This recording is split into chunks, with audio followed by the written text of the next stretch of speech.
ஜெய், எனக்கு தலைவலிக்கிற மாதிரி இருந்தது. பர்மிஷன் போட்டுட்டு வீட்டுக்கு வந்துட்டேன். நீங்க பிக்கப் பண்ண வர வேண்டாம். சுஜி போனில் சொல்லவும், சரி நான் நேரா வீட்டுக்கே வந்துடுறேன், போனை வைத்தான் என்று தான் சொல்ல வேண்டும்.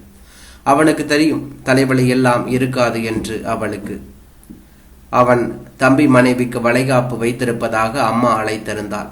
நெருங்கிய சொந்தங்களுக்கு போகாமல் இருக்கவும் முடியவில்லை. போனாலும் அவள் மனம் சங்கடப்படும்படி ஏதாவது நடந்துவிடும் என்றுதான் நடந்து கொண்டிருந்தது. போன முறை அப்படித்தான். வீட்டிற்கு போயிருந்த போது அவன் தங்கை குழந்தையை ஆசையாக வாங்கி சாப்பாடு ஊட்டி கொண்டிருந்தாள் என் மனைவி. அம்மா தங்கையின் பின்பக்கம் அழைத்து, விமலா, உனக்கு கொஞ்சமாச்சும் அறிவு இருக்கா? அவகிட்ட போய் குழந்தைய ஊட்ட தந்திருக்கியே, கண் திருஷ்டி பொல்லாதது தெரியுமா என்று சொன்னாள். மா, நம்ம அண்ணிதானே என்று சொன்னாள். ஆமா, என்ன இருந்தாலும் வாயும் வயிறும் வேற வேறடி. 4 வருஷம் ஆகியும் அவளுக்கு இன்னும் ஒன்றும் இல்லை. உனக்கு ஒரு வருஷத்திலேயே பொம்மையாட்டம் அழகா குழந்தை பிறந்துருச்சேன்னு பொறாமையா இருக்கும் என்று சொன்னாள். குழந்தையை வாய் துடைக்க பின்பக்கம் வந்த சுஜிக்கு மாமியார் சொன்னது கேட்டதும் கண் கலங்கியது. கேட்காதது போல, விமலா, இந்தம்மா தூக்கம் போல, தொட்டல்ல போட்டுடு. குழந்தையை கொடுத்து விட்டு அறைக்குள் போய் மௌனமாக கலங்கி கொண்டிருந்தாள் என்று தான் சொல்ல வேண்டும். என்ன, யாராவது ஏதாவது சொன்னாங்களா என்று கேட்டான் கணவன். அதுக்கு தான் நான் எங்கேயும் வரலன. இப்படி எல்லார் வாயிலையும் நிக்கிறத விட நான் தனியா போயிடுறேன். நீங்க வேற கல்யாணம் பண்ணிக்கங்க. கோபத்தில் அவள் கன்னத்தில் பளீரென்று வைத்தவன், இதையே திருப்பி திருப்பி சொல்லாதுன்னு எத்தனை வாட்டி சொல்லியிருக்கேன் என்று சொன்னான். முகத்தை கைகளால் மூடி விசும்பி கொண்டிருந்தான். ஏ சுஜி, சாரிடா, நான் மனுஷனா இருக்கணும்னு நினைக்கிறேன். நீ திரும்ப திரும்ப கோபப்படுத்தினா அம்மா படிக்காதவ, எப்படியாவது சொல்லிக்கிட்டு போறா. டாக்டர் சொல்லியாச்சே, 2 பேருக்கும் எந்த குறையும் இல்லைன்னு. எப்ப வேணா பிறந்துட்டு போகட்டுமேனு நம்பிக்கையா இருமா. அப்படியே இல்லைனாலும் எனக்கு கவலை இல்லை, போய் வேலையை பாரு என்று சொன்னான். ஒவ்வொரு முறையும் சமாதானம் படுத்துவதற்குள் போதும் போதும் என்று ஆகிவிடும் என்று தான் சொல்ல வேண்டும். என்னங்க, வீட்டில் நம்ம ஒருத்தர் முகத்தை ஒருத்தர் பார்த்துக்கிட்டு எத்தனை நாளைக்கு இப்படியே? ஒரு குழந்தைய தத்து எடுத்துக்கலாமா என்று அவள் சொன்னாள். சமயம் வரும்போது யோசிக்கலாம், இப்ப இந்த பேச்சை விட்டுடேன் என்று சொன்னான். வீட்டில் சின்ன பல்பு மட்டும் எரிந்து கொண்டிருந்தது. பக்கத்தில் மாமி வீட்டுக்கு போயிருப்பாள். அந்த வீட்டிற்கு 5 மாதம் முன்தான் புதியதாக வந்திருந்தார்கள் வயதான தம்பதிகளான அவர்கள். அவர் பாக்கியம் ராமசாமி கதையில் வரும் அப்புசாமி தாத்தா போல இருப்பார். இருந்தாலும் பேண்ட் சட்டை போட்டி கொண்டு மாமியுடன் தான் எங்கு போனாலும் வலம் வருவார்.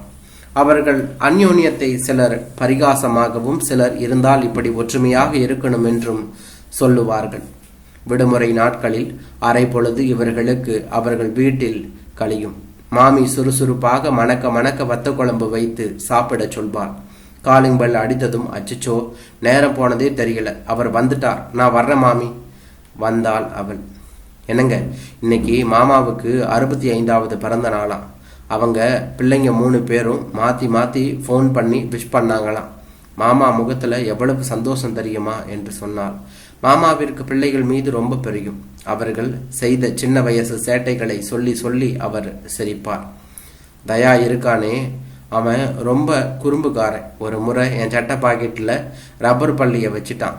நானும் பார்க்காம ஆஃபீஸ் போய் டைப்பிஸ்ட்டு ஃபோனு கேட்டால்னு பாக்கெட்டில் இருந்து எடுக்க பேனாவோட பள்ளியும் அவன் மேலே விழ அலறி அடிச்சுட்டு டேபிளை சுற்றி ஓடினான். விச்சு இருக்கானே, எது திங்க கொடுத்தாலும் அவனுக்கு மட்டும் அதிகமாக கொடுக்கணும்னு நினைப்பான்.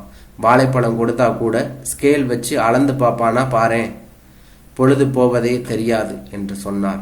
அன்று ஞாயிற்றுக்கிழமை காலை டிஃபனை முடித்துவிட்டு பக்கத்து வீட்டிற்கு கிளம்பி விட்டார்கள் என்று தான் சொல்ல வேண்டும். இப்பதான் நினைச்சுட்டே இருந்தேன். சுட சுட காஃபியை தந்தாள் மாமி. ஏனோ நேத்துல இருந்து மாமாவுக்கு ஜுரமா இருக்கு. மாத்திரை கொடுத்தேன், கொஞ்சம் கூட குறையல.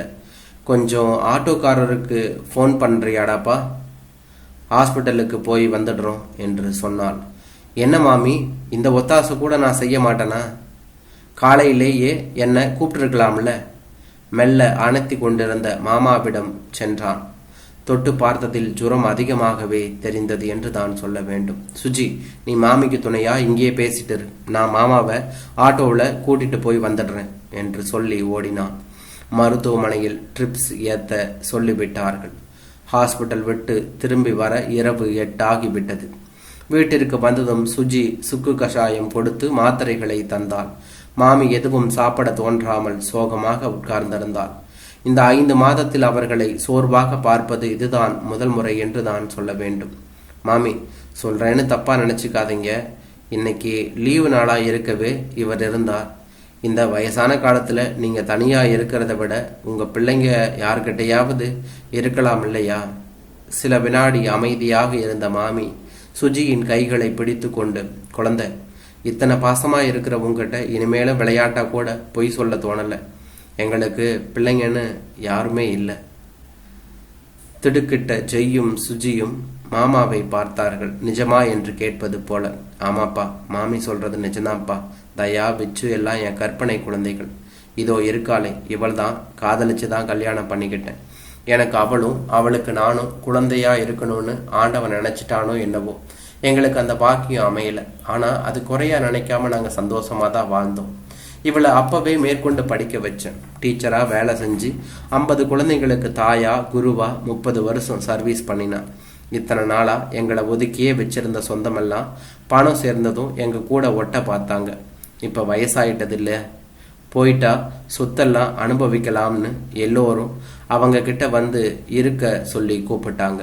நான் தான் அவங்க முகத்துல விழக்கூடாதுன்னு வீடு நிலன்னு எல்லாத்தையும் வித்துட்டு ஒரு 70 லட்சம் வர பேங்க்ல போட்டுட்டு இப்படி புதுசா ஒரு இடத்துக்கு வந்துட்டோம் என்று தான் சொன்னார். இன்னைக்கு கொஞ்சம் படுத்த பிறகுதான் லேசா மனசுல கலக்கமா இருக்குது. எங்களால முடியாதப்ப எங்களை ஒரு ஹோம்ல சேர்த்து விட்டுட்டா போதும். என் பணமெல்லாம் எங்களுக்கு பிறகு அநாத ஆசிரமத்திற்கு கொடுக்கறதா ஏற்கனவே ஏற்பாடு பண்ணிட்டு இருக்கேன்.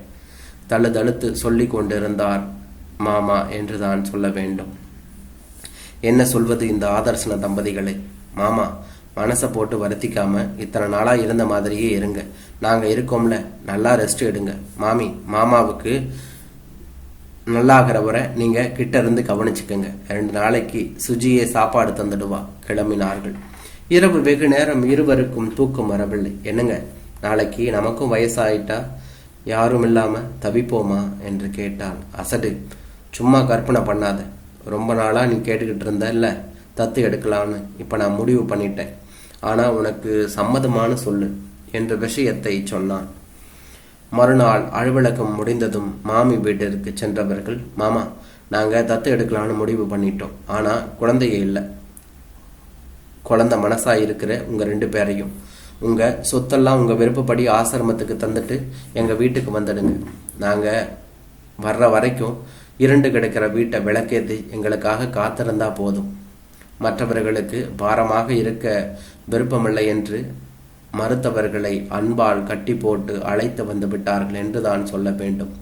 மாமா காலையில் செய்தித்தாளை படித்துவிட்டு காரசாரமாக விவாதம் செய்வதும், மாமி சுஜிக்கு சமையலில் ஒத்தாசை செய்வதும், அந்த வீட்டில் இன்னும் இருவரின் பேச்சு சத்தம் கூடியதில் கலகலப்பாக இருந்தது.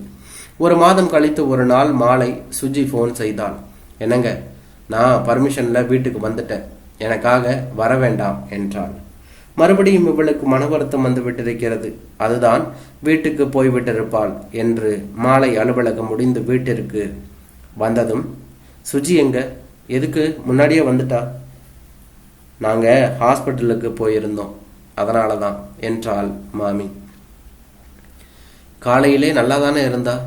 பதட்டப்பட்டவனை, இரு, முதல்ல இதை சாப்பிட்டு அப்புறமா பேசு. நாங்க தாத்தா பாட்டி ஆகிற பாக்கியம் கிடைச்சிருக்கு. மாமி கேசரியை நீட்டினார். உங்களுக்கு சர்ப்ரைஸா இருக்கட்டுமேனு தான் முன்னாடியே கூப்பிடல.